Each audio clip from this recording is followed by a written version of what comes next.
Les paysans souffrent. Les paysans ne peuvent plus produire. Si les porcs ne sont plus produits, ils ne viendront plus dans nos abattoirs. Et s'ils ne viennent plus dans nos abattoirs, c'est l'emploi qui disparaît. Sauf que moi, je pose une question.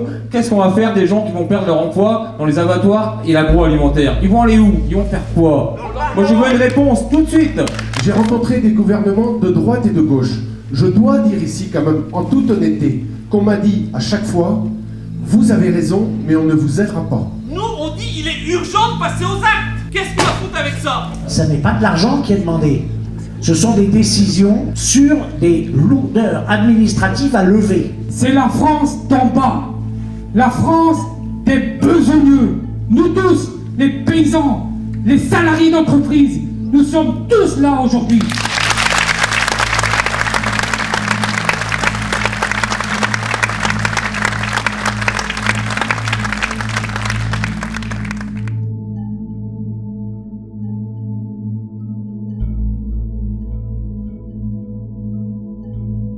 Comme vous, je suis préoccupé par la situation de l'emploi. Vous le savez bien, malheureusement, le chômage augmente dans notre pays depuis juillet 2008. Et c'est vrai que c'est une situation inquiétante pour ceux qui la subissent. Et donc il faut une mobilisation générale. Et vous êtes là, vous me posez des questions. Vous me donnez l'occasion de rappeler la politique du gouvernement. J'appelle, comme je l'ai fait hier, en allant sur le terrain, à Pantin, en visitant une agence de l'emploi, en visitant une entreprise, une PME, à la mobilisation générale pour l'emploi. J'appelle les collectivités locales, j'appelle les associations, j'appelle le monde de l'économie sociale et solidaire à se mobiliser. Les Français ne veulent pas des proclamations, ils veulent des actes, ils veulent des engagements.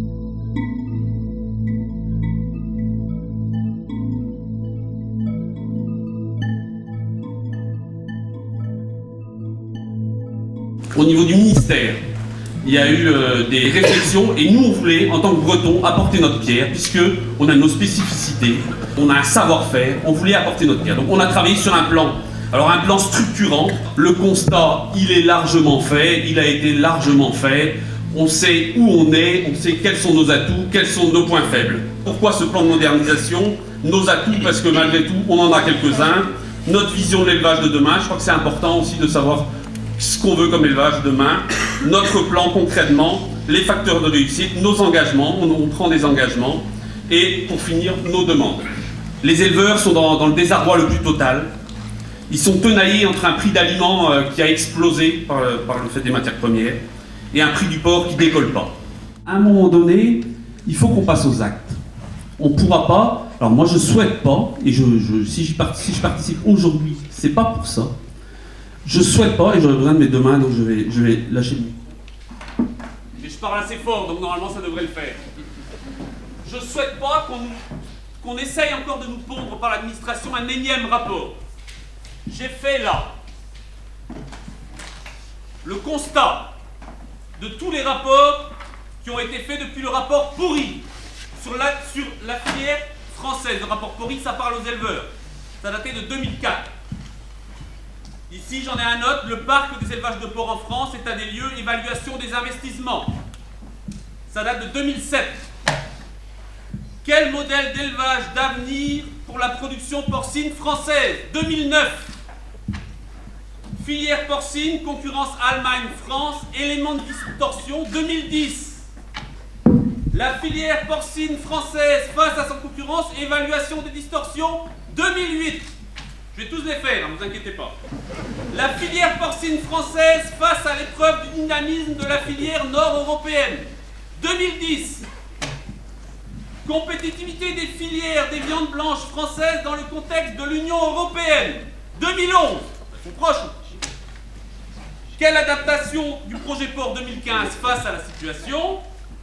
Quel avenir pour la filière porcine française 2012? Et le dernier en date, il date de lundi dernier. Monsieur le ministre a mis 6 mois à nous sortir un pseudo-rapport qui sont aujourd'hui que des déclarations d'intention, que nous, on aurait été capable de faire sur le coin d'une table en un quart d'heure. Pour moins cher. Alors, ça va dans le bon sens, faut dire ce qui est. Maintenant, ce sont que des déclarations d'intention. Nous, on dit il est urgent de passer aux actes. Mais ça au fond, nous. Qu'est-ce qu'on va foutre avec ça? Aujourd'hui, en Allemagne, il y a des esclaves qui travaillent. Il y a des esclaves qui travaillent à 3 € de l'heure. Comment voulez-vous tenir le choc vis-à-vis de cette concurrence complètement illégale? À cela, c'est impossible. À cela s'ajoutent les subventions par le biais de la TVA. On vous l'a dit également. Ce sont des milliers d'euros qui sont donnés aux producteurs allemands pour mettre aux normes que vous n'avez pas. Et on vous met en concurrence sur le marché. Parce que c'est une question de survie aussi à un moment donné. Seulement, et c'est pour ça qu'on doit avoir cette solidarité de filière, on est à 1000 km de tout centre de consommation important. Donc on est obligé de s'en sortir par nous-mêmes, amont et aval dans cette filière. Autrement, je pense aussi qu'on crèvera tous. Je suis à la tête, avec Pierre Allier, du collectif contre le dumping social. J'ai rencontré des gouvernements de droite et de gauche. Je dois dire ici quand même, en toute honnêteté, qu'on m'a dit à chaque fois, vous avez raison, mais on ne vous aidera pas. Des salariés, des esclaves, à 3 € dans des baraquements, c'est pas ça l'Europe. L'Europe, elle va éclater. Et c'est les extrêmes qui viendront au pouvoir. Le consommateur en porc, pour 70% des produits, les produits de salaison, il ne sait pas ce qu'il achète. Il ne peut pas faire un acte citoyen parce qu'il ne sait pas. Le jambon, il y a 5 ans, était beaucoup mieux vendu en France que partout en Europe. Aujourd'hui, ça n'est plus le cas. Si on avait l'origine sur le jambon, on ne le vendrait pas certes énormément plus cher, mais un tout petit peu plus cher au consommateur, c'est beaucoup d'argent pour toute la filière. Les truies en Europe vivent dans l'égalité. Les salariés en Europe ne vivent pas dans l'égalité. Aujourd'hui, on est capable en Europe de mieux loger les cochons que les humains. C'est hallucinant. C'est ça La bonne santé de notre territoire est liée à l'agroalimentaire. Voilà. La bonne santé de notre territoire, je l'ai compris rapidement, elle est liée à la paysannerie et à l'agroalimentaire. Les paysans souffrent. Les paysans ne peuvent plus produire. Un tsunami réglementaire s'est abattu sur nos territoires, sur la Bretagne en particulier. Pourquoi ne pas appliquer les mêmes règles chez nous que sur l'Europe entière? Unie et déterminée, nous pourrons apporter la démonstration aux administrations que la paysannerie veut vivre et qu'avec les productions agricoles, les usines qui s'installent pour transformer les produits, les salariés qui eux aussi mouillent le maillot, parce qu'ils le mouillent le maillot. Et pour ceux qui ont connu l'agroalimentaire comme moi il y a 30 ans ou 40 ans, je peux vous dire qu'il y a eu des maillots de mouillés pour en arriver au stade où on en est aujourd'hui. Aujourd'hui, on est là ensemble.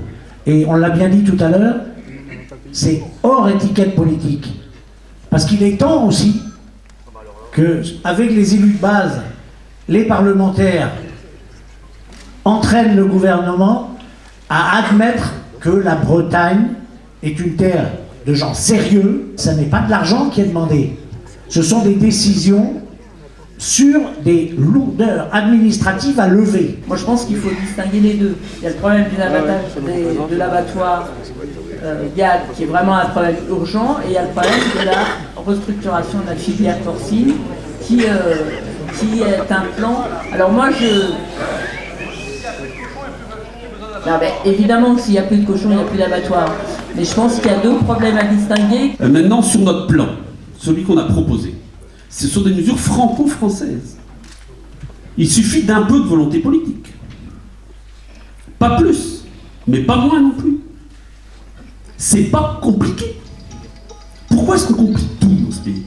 C'est pas compliqué. Ça fait, je vais vous montrer un truc, alors j'ai préparé que deux, ce sera le dernier. Ça fait des années dans ce pays qu'on gave le monstre administratif. On le gave.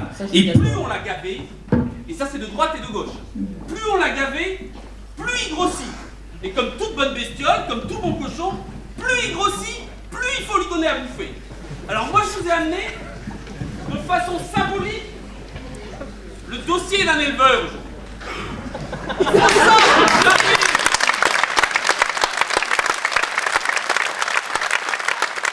Dans toutes les professions, et notamment dans la vôtre, on place plus de temps, ce qui n'est pas normal, à faire l'administration qu'à faire son métier, son cœur de métier. Ça, je suis tout à fait d'accord. Vous avez des syndicats agricoles qui sont assez puissants et qui savent se faire entendre, à faire des propositions et à faire en sorte que ça passe. Et moi, je vous appuierai, et nous vous appuierons, les députés bretons. Je pense que c'est à vous d'y aller et nous on vous appuiera. Faut prendre le problème dans le bon sens, madame. Je vous ai dit qu'on était en train d'étudier un système de simplification. Pour étudier le système de simplification, il faut qu'il y ait une concertation avec les professionnels. Donc Comme ça, on va refaire la réunion dans un an et j'aurai un rapport de plus à mettre sur mon temps. Mais non, merci, madame. Bien sûr que non. Avoir la parole des élus locaux sur ce sujet au niveau national, excusez-moi, on n'est pas écouté. Il va falloir être en permanence sur le sujet pour faire comprendre à des gens qui sont un petit peu hermétiques qu'on ne se laissera pas mourir sur notre territoire et que pour qu'on puisse vivre, il va falloir nous donner les moyens, les moyens techniques, les gens l'ont, les moyens financiers, ça se trouve s'il y a un avenir. Aujourd'hui, vous demandez une liberté d'entreprendre, et c'est celle-là qui est la plus importante. Et arrêtons les charges administratives, et surtout enlevons celles qui sont en place et qui amènent, pour un seul dossier, à ce genre d'empilage de carton. Je crois aujourd'hui qu'on est dans l'aberration, il faut que ça s'arrête. Au final, ce que nous voulons, et ce que nous allons faire, et nous battre pour l'avoir, c'est faire que nos territoires puissent produire, transformer, commercialiser, en respectant la totalité des règles qu'on nous impose, il n'y a pas de raison de ne pas les respecter, et qu'on arrête de montrer du doigt les producteurs, parce que ce ne sont pas des pollueurs, ce ne sont pas des feignants. C'est grâce à ces productions-là que notre territoire est devenu ce qu'il est. L'agriculteur est quelqu'un de conscient, quelqu'un qui voit son territoire et qui certainement veut protéger son outil de travail pour ses successeurs sur sa propre exploitation et pour l'avenir aussi des générations futures. Nous ne sommes pas des inconscients. Il faut savoir actuellement que 1000 porcs charcutiers amenés dans un abattoir breton, c'est 40 emplois en direct. 40 emplois, 1000 porcs. Donc vous, là, tous éleveurs, vous savez ce que ça représente 1000 porcs. Donc si on ne laisse pas à un moment ou à un autre la production se développer, ils savent faire. Je ne suis pas là pour les défendre, je suis là pour défendre les salariés. Sauf qu'on est lié. Si les porcs ne sont plus produits, ils ne viendront plus dans nos abattoirs. Et s'ils ne viennent plus dans nos abattoirs, c'est l'emploi qui disparaît. Sauf que moi, je pose une question. Qu'est-ce qu'on va faire des gens qui vont perdre leur emploi dans les abattoirs et l'agroalimentaire? Ils vont aller où? Ils vont faire quoi? Moi, je veux une réponse tout de suite. C'est ça que je veux. C'est pas de vous faire raconter tout ce que vous voulez. On n'est pas là pour ça. L'abattoir GAD est en redressement judiciaire. Si ça ferme, les 1600 emplois qui vont être perdus, moi, je vous demande d'aller affronter la détresse sociale qui va être créée. Car ces gens-là n'ont qu'une demande, c'est garder leur emploi. Ils l'ont prouvé par le passé, ils savent travailler. Alors laissez produire et laissez les travailleurs travailler. On s'est en permanence adapté à l'environnement. Et aujourd'hui, nous sommes performants. Alors aujourd'hui, ici dans cette salle, je suis heureux. C'est la France d'en bas. La France des besogneux. Nous tous, les paysans, les salariés d'entreprise, nous sommes tous là aujourd'hui pour dire à nos Parisiens qui sont dans leur étoile là-bas et qui rêvent, nous, on veut travailler au pays, on veut créer de la richesse, on veut faire du cochon, on veut créer des emplois. Alors surtout, vous, écoutez-nous, nous savons faire et l'environnement, on le fait tous les jours. Je vous remercie.